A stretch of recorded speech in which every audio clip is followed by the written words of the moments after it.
Halo teman-teman, kembali lagi di GTech ID bersama saya Angga Wiguna Saputra, dan selamat datang untuk kalian yang baru bergabung di channel GTech ID atau untuk kalian yang sudah lama menonton channel GTech ID tapi belum subscribe. Sekarang saatnya bantu tekan tombol subscribe-nya agar channel GTech ID bisa semakin berkembang dan juga memberikan konten yang menarik untuk kalian. Oke, di video ini saya ingin bercerita sedikit. Beberapa waktu lalu saya dapat kiriman paket yang cukup banyak dari PT AGS. PT AGS itu adalah Asia Global Suksesindo dan dia adalah distributor dari beberapa merek komponen PC seperti dari Sigmatech, dari Inwin, dari Furion, dari Maxsun. Jadi Furion juga itu adalah salah satu brand VGA yang itu bukan fake ya, itu asli. Seperti Maxsun juga sama. Jadi untuk kalian yang belum tahu Furion itu dari mana, ya itu dari PT AGS dan itu asli. Tapi kita nggak bahas itu sih. Nah, kita di sini ingin membahas, kemarin saya kedatangan beberapa paket. Kalau kalian tahu, kalau kalian nonton video sebelumnya, pasti kalian tahu apa aja yang dikirimin oleh PT AGS. Nah, di sini saya jadikan satu buah PC rakitan yang mana langsung aja kita jelasin untuk komponennya apa aja sih yang saya gunakan kali ini. Yang pertama di sini saya gunakan prosesor. Nah, prosesor di sini saya gunakan dari Intel kembali, yaitu Core i5 11400. Ini non-F, jadi tidak discrete grafik. Jadi memang sudah ada UHD grafiknya. Jadi kalau misalkan kalian pasangkan tanpa VGA card, ini masih bisa ada tampilan ke monitor kalian. Dan ini memiliki base clock 2,6 GHz dan up to 4,4 GHz ya, mirip-mirip dengan pendahulunya lah yang 10400F. Nah, lalu di sini saya menggunakan motherboard yang mana di sini saya menggunakan motherboard kesayangan Kerehore, yaitu dari ASRock B560M Pro 4. Jadi kalau waktu PC sebelumnya juga saya menggunakan ASRock juga, di sini saya menggunakan ASRock. Kenapa? Karena menurut saya ASRock ini adalah brand motherboard yang harganya cukup terjangkau, tapi fitur-fitur yang ada di dalamnya cukup oke. Oh iya, dan ketika saya menggunakan generasi 11 dengan chipset B560M ini, tentunya sekarang di generasi 11 ini sudah dapat melakukan overclocking RAM, atau RAM-nya sudah bisa berjalan di atas 2666 MHz lagi. Jadi nggak kayak kemarin tuh terbatas di 2666 MHz untuk seri-seri seperti ini, sekarang bisa lebih di atasnya. Kemudian untuk RAM-nya di sini saya menggunakan RAM dari Team Group T-Force Extreme ARGB White Edition, dimana di sini saya pernah dikirimkan oleh Team Group RAM ini. Jadi ya saya pakai lagi karena memang tema rakitannya berwarna putih, jadi cakep ya. Jadi semuanya nyambung, warnanya putih. Di sini berkapasitas 2x8 GB atau 16 GB ya, berfrekuensi 3200 MHz CL16. Nah, ini di sini RAM ini memang terlihat menawan. Kalau kalian juga yang nggak suka RGB cuma satu warna atau tanpa RGB sekalipun, menurut saya ini sudah sangat cocok, sudah sangat ganteng dan sangat menawan. Apalagi juga untuk kalian yang senang RGB-nya itu sangat soft, perpindahan warna sangat halus. Jadi ini juga cocok dan juga tentunya bisa sinkron ke motherboard kalian menggunakan software dari bawaan motherboard. Jadi kalian nggak usah ragu kalian mau mode seperti apa, itu tergantung lagi nanti kepada aplikasi atau software bawaan dari motherboardnya. Nah, karena PC-nya bertema warna putih, tentunya akan sangat manis jika komponen-komponen lainnya juga berwarna putih. Jadi di sini saya pasangkan juga I/O water cooling dari Sigmatech Aurora Arctic 240 mm, yang mana ini berwarna putih dan menambah kesan estetik juga kepada rakitan PC saya kali ini. Dan performanya juga ajib banget, nanti kita lihat pembahasan performanya, suhunya seperti apa nanti di belakang ya. Tapi untuk si Aurora ini, dia sudah memiliki dua fan juga yang diberikan berwarna putih, yang mana RGB-nya juga bisa sync juga ke motherboard ya, ada controllernya juga, diberikan sebuah remote juga. Jadi kalian juga kalau yang nggak punya motherboard sync atau motherboardnya belum support sync, jadi kalian juga bisa menggunakan remote seperti ini. Jadi ini cukup jadi fitur yang standar memang, tapi nggak banyak juga yang menggunakan remote seperti ini di kelas-kelas yang low. Ini ya lumayan lah, udah bagus menurut saya, performanya juga bagus. Nanti kita bahas. Lalu untuk VGA-nya di sini saya gunakan VGA dari Asus GTX 1060 6GB yang berwarna putih. Ya karena saya memang adanya ini. Pengennya sih pakai RTX, tapi memang gaib ataupun harganya lagi mahal. Jadi ya ini aja sih udah cukup buat saya ya. Jadi kesannya berwarna putih semua. udah cakep, estetikanya udah dapet. Dan tentunya biar seperti ini tampilannya, saya juga gunakan vertical GPU atau bracket holdernya PCI Express. Saya nggak tahu sih ini mereknya apa ya, karena datang tanpa merek gitu. Nanti mungkin linknya saya sertain di bawah buat kalian yang nyari vertical GPU ya. Dan untuk power supply yang digunakan, di sini saya gunakan power supply dari Aerocool KeyCase 650 watt yang sudah bersertifikasi 80 plus gold. Ini bukan abal-abal ya power supply-nya, yang mana ini sudah sangat tangguh untuk digunakan kebutuhan daily saya. Dan tentunya untuk saya jika misalkan kedepannya mau upgrade ke RTX 3060 misalnya, itu sudah sangat bisa. Nggak perlu lagi saya ganti power supply. Jadi ini sudah cukup aman untuk penggunaan kelas middle. Ya, kelas middle udah aman lah. Dan untuk casingnya, di sini saya gunakan casing yang sangat saya sukai karena memang tampilannya jadi cakep ya. Tampilan ini juga penting buat kita misalkan bekerja di rumah atau bermain game di rumah. Jadi menambah inspirasi ketika kita melihat casing ini. Nah, di sini saya menggunakan Sigmatech Aquarius Plus White. Yang mana di sini kalau kalian pengen tampilan seperti ini, kalian bisa ambil casing seperti ini. Dan juga bagusnya di paket penjualannya sudah terdapat fan casing dan juga controllernya. Jadi kalian kalau beli casing seperti ini, kalian nggak pusing-pusing lagi untuk cari fannya karena sudah satu paket. Dan harganya mulai 1 jutaan ya. Kalau nggak salah sih ada juga yang tanpa fan casing sekitar 1 jutaan, 1113 gitu ya, saya lupa. Kalau yang pakai fan casing kayaknya 1617 ya. Itu udah mantep banget sih menurut saya, hitungannya murah karena mendapatkan 7 fan yang ARGB juga yang bisa sync ke motherboard dengan controllernya. Tapi di sini saya ganti fannya karena pengen berwarna putih semua, dan kebetulan diberikan oleh PT AGS juga untuk paket fannya. Saya tambahkan lagi atau ganti fannya menggunakan Galaxy 3 Essential yang Arctic. Jadi ini white edition. Jadi warnanya putih semua. Kan jadi cakep ya, jadi putih semua. Sebetulnya ada beberapa lagi fan yang berwarna putih dari merek Inwin juga, itu lebih cakep ya. Dan tapi kalau menurut saya sih untuk fan yang berwarna putih ini saya sangat rekomendasikan karena harganya cukup terjangkau. Karena kalau saya lihat harga-harga fan casing yang berwarna putih merek lain itu harganya udah cukup lumayan, tapi kalau ini masih dibanderol sekitar 500 atau 600 ribuan untuk satu box 3 in 1 ya. Jadi cukup jadi solusi untuk kalian yang pengen rakit PC berwarna putih, karena memang yang berwarna putih itu selalu akan sedikit lebih mahal dibanding yang biasa. Dan terakhir di sini saya gunakan juga strip extension cable dari Techwear Flex yang berwarna di sini merah hitam. Tadinya pengen warna putih, cuman saya pengen ada aksen aja gitu biar nggak kaku warnanya. Jadi saya pasangkan berwarna merah hitam ini, dan ini juga disupport dari DTG ya. Terima kasih udah mengirimkan strip cable customnya. Dan untuk kalian juga yang pengen warna putih, hitam, biru, kalau nggak salah itu ada ya dari Techwear Flex ini. Oh ya, ketinggalan untuk storage-nya, di sini saya menggunakan beberapa tipe storage, yang mana di sini salah satunya saya menggunakan SSD M.2 NVMe dari Teamgroup MP34, yang mana ini juga pernah saya review. Jadi dari Teamgroup waktu itu pernah mengirimkan produk ini dan saya pakai sekarang. Lalu saya masih pakai hard disk yang dulu atau yang punya saya kemarin, saya pindahkan ke sini. Yang mana di sini ada dua, yaitu saya menggunakan Seagate Skyhawk 3 TB dan juga Seagate Exos 4 TB. Jadi totalnya 7 TB, dan luar biasanya sekali casing ini dapat menampung 2 harddisk dan juga 2 SSD yang berukuran 2,5 inch. Jadi totalnya kalau penyimpanan itu di casing ini bisa 4 penyimpanan. Kan keren juga ya, untuk penyimpanan casing yang seperti ini masih bisa nyimpen harddisk banyak gitu. Nah, untuk masalah ukuran, casing ini tuh memang ukurannya ATX.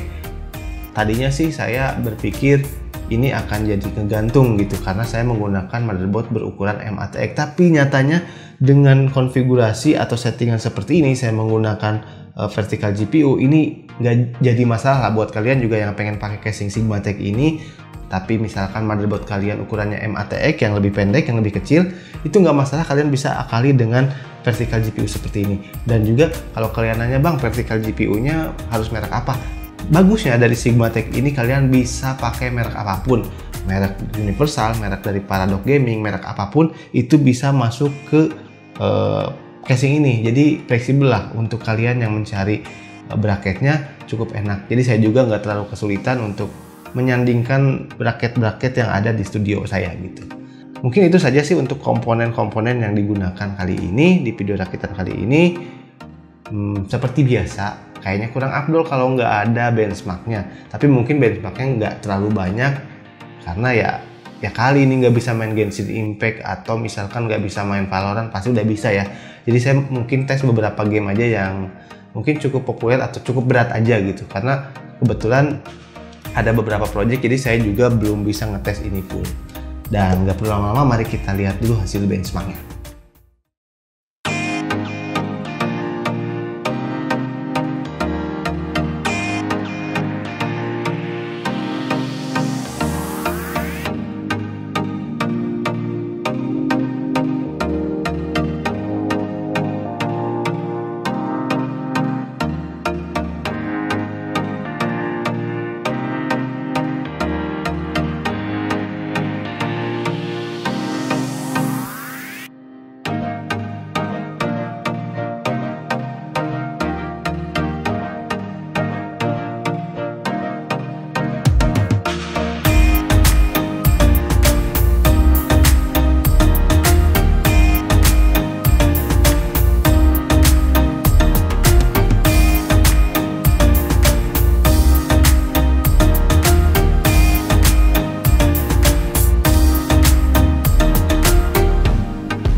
Oke, Dari hasil pengujiannya mungkin yang saya rasa GTX 1066GB ini performanya agak sedikit kurang ya kalau dibanding GTX 1650 Super di performa gaming. Apakah kalian setuju?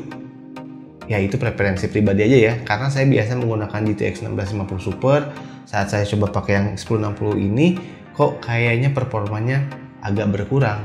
Padahal saya sudah setting RAM-nya di 3200 MHz. Di sini juga performa prosesornya sudah jauh lebih kencang dibanding prosesor yang saya gunakan sebelumnya, tapi kok masih agak sedikit kurang aja performa gaming menggunakan PGA ini.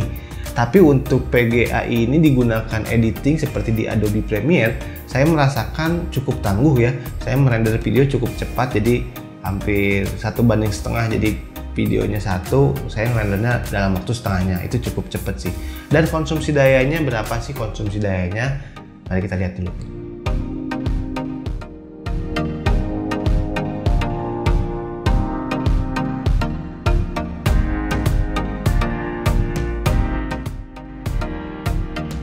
Nah, untuk urusan suhu saat digunakan gaming ini cukup ajib banget sih, luar biasa. Untuk IO water cooling ini mampu menahan prosesor ini nggak pernah lebih dari 60. Jadi saat gaming itu paling maksimal itu 50-an. Ini udah mantep banget sih untuk IO water cooling ini. Jadi ini juga cukup jadi rekomendasi kalian buat yang pengen adem-adem gitu ya.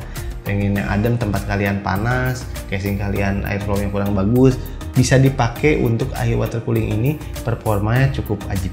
Nah, untuk harganya mungkin saya nggak bisa ngasih harga yang fix karena memang harga sekarang itu harganya banyak berubah, dan juga beberapa komponen seperti dari penyimpanan, dari PGA itu nggak saya dapatkan hari ini atau saat ini ya, jadi udah yang lalu-lalu. Jadi mungkin saya kasih kisaran harga aja, kisaran rank harga yang mana kira-kira di pasaran saat ini harganya berapa, dan berikut rincian harga atau range harganya.